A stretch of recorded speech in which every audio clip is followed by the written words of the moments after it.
नमस्कार दोस्तों। कहानी है बेंगलुरु के एक सुपरस्टार की, जो कि हमेशा सच के लिए लड़ता।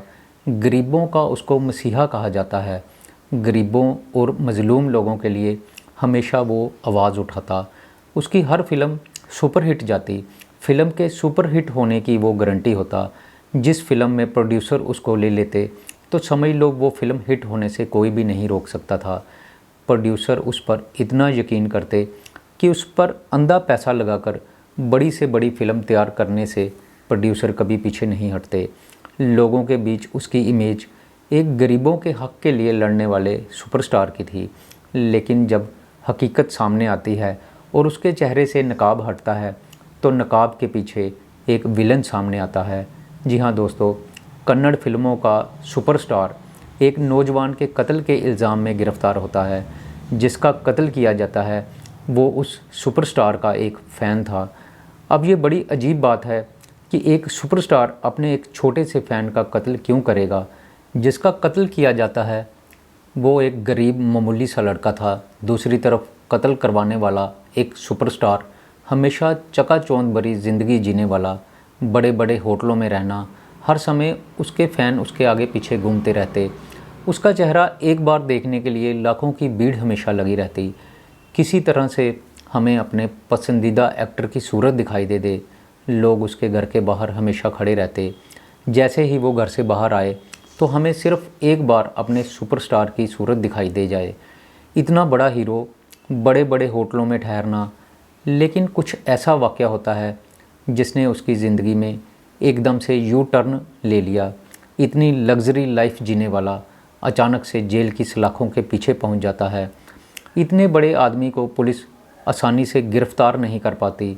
हमेशा ऐसा ही होता है, बड़े बड़े लोग हमेशा पुलिस से बच जाते हैं और अगर उनको गिरफ़्तार भी कर लिया जाता है तो थोड़ी देर में ही उन लोगों को आसानी से ज़मानत मिल जाती है। लेकिन इस केस में ऐसा नहीं होता। सुपरस्टार दर्शन और उसकी गर्लफ्रेंड पवित्रा के ऊपर इल्ज़ाम ही इतने संगीन लगते हैं कि पुलिस वाले उनको गिरफ़्तार करके जेल में डाल देते हैं। इन दोनों का नाम एक नौजवान रेणुका स्वामी के कत्ल में आता है। रेणुका स्वामी एक दवा की दुकान में काम करता था। बहुत गरीब, महज कुछ पैसों के लिए वो दवा की दुकान में काम करता था। अब ये मामला बड़ा रहस्यमय होता जा रहा था। एक गरीब सा लड़का जिसको सिर्फ 15-20 हज़ार महीने का मिलता था, दूसरी तरफ एक ऐसा सुपरस्टार जिसकी दौलत करोड़ों अरबों रुपए में थी, एक छोटे से गरीब इंसान का कत्ल क्यों करवाएगा। लेकिन जब सच्चाई से पर्दा उठता है तो हर कोई हैरान रह जाता है। सबके मन में यही सवाल उठ रहा था कि दर्शन और पवित्रा जैसे बड़े लोगों की गरीब रेणुका स्वामी से ऐसी कौन सी दुश्मनी हो गई जिस कारण उन्होंने रेणुका स्वामी का कत्ल ही करवा डाला। रेणुका की मौत से इन दोनों का क्या फ़ायदा होने वाला था, उनकी क्या दुश्मनी थी, कुछ समझ नहीं आ रहा था। लेकिन जब सारा मामला पुलिस के सामने आता है, पुलिस तहकीकात करती है और सच्चाई से पर्दा उठाती है तो लोग हैरान रह जाते हैं। सारा मामला यहाँ से शुरू होता है। एक दिन बेंगलुरु के कामाक्षी पाल्या इलाके में एक गंदा नाला है। वहाँ पर 9 जून को एक लाश पड़ी हुई मिलती है। लाश एक नौजवान की थी और आवारा कुत्ते उस लाश को खींच रहे थे। एक राहगीर ने जब ये देखा तो उसने फ़ौरन से पुलिस वालों को खबर दी। पुलिस वाले जैसे ही गंदे नाले पर पहुंचते हैं, लाश को बरामद करते हैं और लाश की पहचान करवाने की कोशिश करते हैं। आसपास के लोगों से पुलिस वाले पूछते हैं कि क्या आप इस शख्स को जानते हैं। उम्र में वो शख्स तकरीबन 30-32 साल का लग रहा था। पुलिस वाले शुरू में तो ये मानकर चल रहे थे कि हो सकता है कि इस लड़के ने नाले में कूदकर आत्महत्या कर ली हो। उसके बाद उस लाश को पोस्टमार्टम के लिए भेज दिया जाता है। लेकिन जब पोस्टमार्टम की रिपोर्ट आती है तो सारी कहानी पलट जाती है। पोस्टमार्टम से पता चलता है कि मरने वाले शख्स की मौत खुदकुशी नहीं बल्कि उसका कत्ल किया गया था, क्योंकि उसकी लाश पर अनगिनत चोटों के निशान थे। इन चोटों से ये साबित हो रहा था कि उसकी बड़ी ही बेरहमी से हत्या की गई थी। बुरी तरह से उसको टॉर्चर किया गया था और जब वो दर्द नहीं सह सका तो उसकी मौत हो जाती है। उसके शरीर पर लाठी डंडों के निशान थे, बड़े बड़े कट लगे हुए थे, तेज़दार हथियारों से उसको काटा गया था। अब ये सवाल उठ रहा था कि ये लड़का कौन है, यहाँ पर ये कैसे आया और इसकी हत्या किसने की और क्यों की। लाश के फ़ोटोग्राफ्स बनाए जाते हैं, पोस्टर आसपास के इलाकों में जगह जगह छपवा कर लगाए जाते हैं। पुलिस वाले लोगों से पूछते हैं, क्या आप इसको जानते हैं। आसपास के पुलिस स्टेशन में इस केस की जानकारी दी जाती है तो पता चलता है कि चित्रदुर्ग में एक महिला ने अपने जवान बेटे की गुमशुदगी की रिपोर्ट लिखवाई थी, जिसमें कि उस महिला ने बताया कि उसका लड़का 33 साल की उम्र का घर से गया था, लेकिन वो वापस नहीं आया। पुलिस वाले उस महिला से संपर्क करते हैं, महिला और उसके घर वालों को बुलाया जाता है और उस मरने वाले शख्स की लाश उनको दिखाई जाती है। वह लोग लाश को देखते ही ज़ोर ज़ोर से रोने लगते हैं और कहते हैं कि उन्हीं का बेटा रेणुका स्वामी है, जो कि फार्मेसी की दुकान पर काम करता था और काम करने के लिए घर से गया था, लेकिन वापस नहीं आया। घर वालों ने उसकी जगह जगह तलाश की, उसका मोबाइल स्विच ऑफ आ रहा था, उसके साथ संपर्क नहीं हो पा रहा था। 2 दिन से बेटा घर नहीं आया था, मोबाइल उसका मिल नहीं रहा था। घर वालों ने अपने सभी रिश्तेदारों के यहाँ उसको ढूंढने की कोशिश की, लेकिन उसका कोई पता नहीं चल रहा था। पुलिस वालों को वो लोग इतला देते हैं और 2 दिन बाद जब उसकी लाश मिलती है तो घर वाले बहुत हैरान थे, क्योंकि वो सीधा साधा काम पर जाने वाला इंसान था, उसकी किसी के साथ कोई दुश्मनी नहीं थी। पुलिस वाले भी हैरान थे कि अगर उसकी किसी के साथ दुश्मनी नहीं थी तो उसका कत्ल क्यों किया गया। पुलिस वाले इस केस को सॉल्व करने में लगे हुए थे। मरने वाले के मोबाइल की कॉल डिटेल्स निकालते हैं, लेकिन पुलिस वाले किसी भी एंगल से इस केस को हल नहीं कर पा रहे थे। उसके बाद एक दिन अचानक से पुलिस स्टेशन में 3 लोग आते हैं और खुद ही रेणुका स्वामी का कत्ल करने की बात स्वीकार करते हैं और वो पुलिस को स्टेटमेंट देते हैं कि रेणुका स्वामी के साथ उनका पैसों का लेन देन चल रहा था। रेणुका स्वामी ने उनसे कुछ पैसे उधार लिए थे, उनको बार बार वो लोग पैसे लौटाने के लिए कह रहे थे, लेकिन वो नहीं लौटा रहा था, जिसके कारण गुस्से में आकर उन्होंने रेणुका स्वामी की हत्या कर दी। पुलिस वाले हैरान हो जाते हैं। अमूमन ऐसा होता है कि कातिल जो है वो किसी का जब कत्ल करता है तो वो पुलिस से बचने की कोशिश करता है, भागने की कोशिश करता है और उसको यही उसकी कोशिश होती है कि वो किसी न किसी तरह से पुलिस की पकड़ से दूर पहुंच जाए। आखिर ये कैसा मामला था, इसमें कातिल इतनी आसानी से अपने आप को सरेंडर करने आ गया था और अपना जुर्म कबूल कर रहे थे और बिना पुलिस के पूछे ही सारा वाक़या वो बयान कर रहे थे। ये मामला पुलिस वालों को कुछ अजीब ही लग रहा था। अव्वल तो कत्ल करने वाला पुलिस के हथे चढ़ता ही नहीं और वो पुलिस से भागा रहता है। उसके बाद अगर कातिल पकड़ा भी जाए तो पुलिस वाले उसको सच उगलवाने के लिए बड़ा यत्न करते हैं, उसका रिमांड लेते हैं। फिर जब उसको 3rd डिग्री दी जाती है तब जाकर कहीं अपराधी अपने अपराध को कबूल करता है।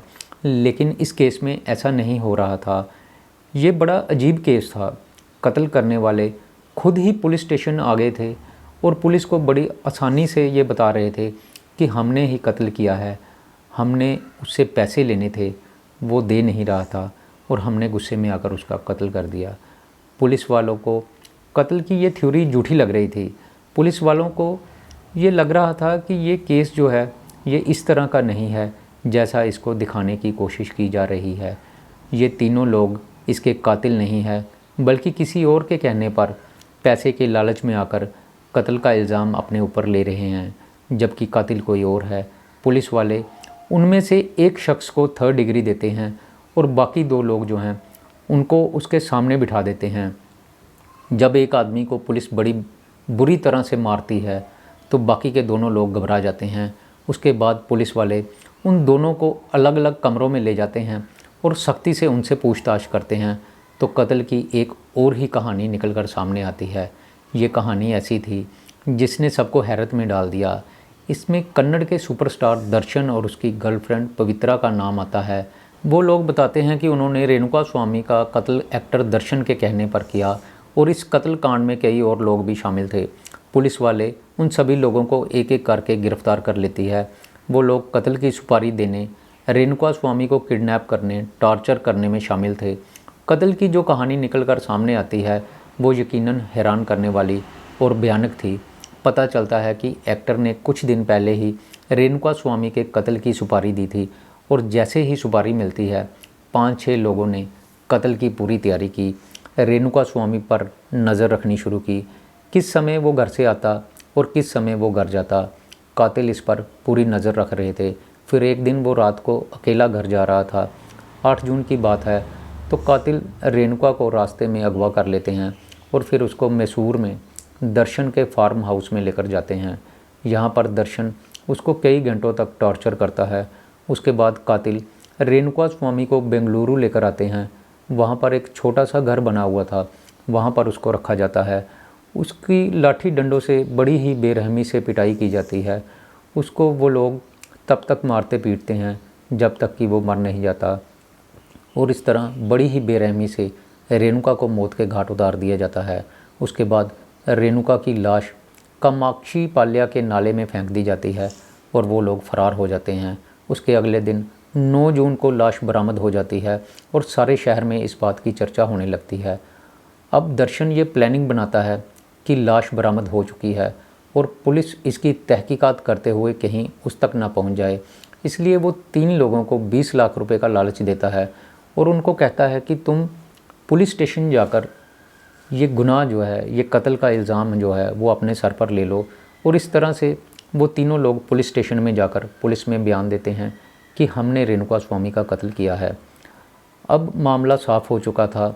कत्ल करने वाले, जो कत्ल होने वाला इंसान है, उसकी लाश भी बरामद हो चुकी थी, कातिल भी पकड़े जा चुके थे और 3 लोग अपने ऊपर इल्ज़ाम ले रहे थे और वह पुलिस की गिरफ्त में थे। जिन लोगों के कहने पर उन्होंने ऐसा किया वो भी पुलिस की गिरफ्त में थे। इस हत्याकांड का मास्टरमाइंड दर्शन भी पुलिस की गिरफ्त में था। लेकिन एक बात बड़ी अजीब थी, एक बात किसी को समझ नहीं आ रही थी कि इतना बड़ा एक्टर एक मामूली से इंसान का कत्ल क्यों करवाएगा। कत्ल का मोटिव क्या था, कारण क्या था, पुलिस वाले इस बात को समझ नहीं सके थे और ना ही इस बात का खुलासा हो पा रहा था। तो पुलिस वाले हत्याकांड के मास्टरमाइंड दर्शन को ही शिकंजे में लेते हैं और उससे पूछताछ करते हैं कि तुमने रेणुका स्वामी का कत्ल क्यों करवाया।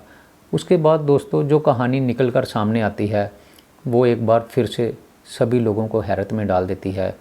कारण कुछ बड़ा नहीं था, बल्कि रेणुका स्वामी ने दर्शन और उसकी गर्लफ्रेंड पवित्रा को कुछ मैसेज किए थे। इंस्टाग्राम पर किए गए ये मैसेज ही रेणुका की मौत का कारण बनते हैं। चित्रदुर्ग का रहने वाला रेणुका स्वामी सुपरस्टार दर्शन का बहुत बड़ा फ़ैन था। दर्शन की एक गर्लफ्रेंड पवित्रा गौड़ा थी। कुमार स्वामी ने पवित्र गौड़ा को सोशल मीडिया पर कुछ मैसेज भेजे। पवित्र को दर्शन से दूर रहने की बातें लिखी थी। उसके बाद पवित्रा को धमकी भरे कुछ और मैसेज भेजे। पवित्रा जैसे ही इन मैसेज को देखती है, पहले तो वो इन मैसेज को इग्नोर कर देती है, लेकिन रेणुका स्वामी की तरफ से ये मैसेज बार बार आ रहे थे। पवित्रा परेशान हो जाती है। दर्शन को वो इसके बारे में जानकारी देती है। दर्शन ये देखकर गुस्से से लाल हो जाता है। वो रेणुका स्वामी को जान से मारने का फ़ैसला कर लेता है और उसके बाद वो बेंगलुरु में ही अपने एक दूसरे फ़ैन राजविंदर नाम के शख्स से संपर्क बनाता है और उसको सारे मामले की जानकारी देता है। राजविंदर को रेणुका स्वामी के कत्ल की सुपारी दे दी जाती है और उसके बाद राजविंदर अपने कुछ साथियों के साथ रेणुका स्वामी को पहले तो अगवा करता है और फिर दर्शन के फार्म हाउस में ले जाकर उसको टॉर्चर करते हैं और फिर उसको जान से मार देते हैं। दर्शन के फार्म हाउस में ये प्लानिंग बनती है कि अगर तो कत्ल का मामला नहीं खुलता और रेणुका स्वामी की मौत खुदकुशी लगती है तो हम लोग चुपचाप बैठे रहेंगे, लेकिन अगर ये मामला खुलता है तो 3 लोग सारे कत्ल की जिम्मेदारी ले लेंगे और उनको 20 लाख रुपया दिया जाएगा। और इसी प्लानिंग के तहत 3 लोग पुलिस स्टेशन में पहुंचकर अपना जुर्म कबूल कर लेते हैं। लेकिन पुलिस जब तहकीकात करती है और सारा मामला जब सामने खुलकर आता है तो इस हत्याकांड का मास्टरमाइंड वह 3 लोग नहीं बल्कि दर्शन और पवित्रा निकलकर सामने आते हैं। इन दोनों एक्टर को गिरफ्तार कर लिया जाता है। दर्शन कन्नड़ फिल्मों का एक सुपरस्टार है। उसका विवादों से हमेशा ही गहरा नाता रहा है। कई बिजनेस करने के साथ साथ वो फिल्मों में काम करता है। उसकी शादी हो चुकी है, लेकिन पिछले कई सालों से, तकरीबन 10 साल से वो एक्ट्रेस पवित्रा के साथ एक्स्ट्रा मैरिटल अफेयर कर रहा था। एक बार तो पवित्रा ने सोशल मीडिया पर शरेआम अपने रिलेशनशिप के बारे में बता दिया था। उसके बाद दर्शन और उसकी पत्नी के बीच विवाद हो गया था। दर्शन की पत्नी ने दर्शन के खिलाफ पुलिस में रिपोर्ट दर्ज करवा दी थी, जिसके बाद काफ़ी दिनों तक दर्शन पुलिस के शिकंजे में रहा। तकरीबन 10 दिनों के बाद उसकी बीवी खुद ही उसको छुड़ा कर लाती है और केस वापस ले लेती है। दर्शन ने एक बार हिंदू धर्म के खिलाफ कुछ आपत्तिजनक टिप्पणियां की थी, जिसके कारण लोगों ने उसका काफ़ी विरोध किया था और उस पर चप्पल भी फेंकी गई थी। फिर उसके बाद दर्शन और पवित्रा का एक्स्ट्रा मैरिटल अफेयर सामने आता है। दर्शन की बीवी अब उस पर तलाक का केस दायर करने की तैयारी कर रही थी, लेकिन इसी बीच यह हत्याकांड हो जाता है और दर्शन और पवित्रा को गिरफ्तार करके जेल में डाल दिया जाता है। तो दोस्तों, हम यहाँ पर यही कहना चाहेंगे कि किस तरह से ये सोशल मीडिया आजकल लोगों की जान का दुश्मन बनता जा रहा है। किसी ने किसी के खिलाफ़ कोई कमेंट कर दिया और उसको ये कमेंट अच्छा नहीं लगा, इतनी छोटी सी बात पर भी लोग एक दूसरे का कत्ल कर रहे हैं। रेणुका स्वामी का एक छोटा सा कमेंट ही उसकी मौत की वजह बनता है। तो दोस्तों, मैं यहाँ पर यही कहना चाहूँगा कि सोशल मीडिया चलाना तो चाहिए, लेकिन फालतू के किसी को मैसेज करने से बचना चाहिए। मेरी आज की ये कहानी यहीं पर ख़त्म होती है। मैं फिर आऊँगा आपके लिए एक नई कहानी लेकर। तब तक के लिए नमस्कार, शुक्रिया।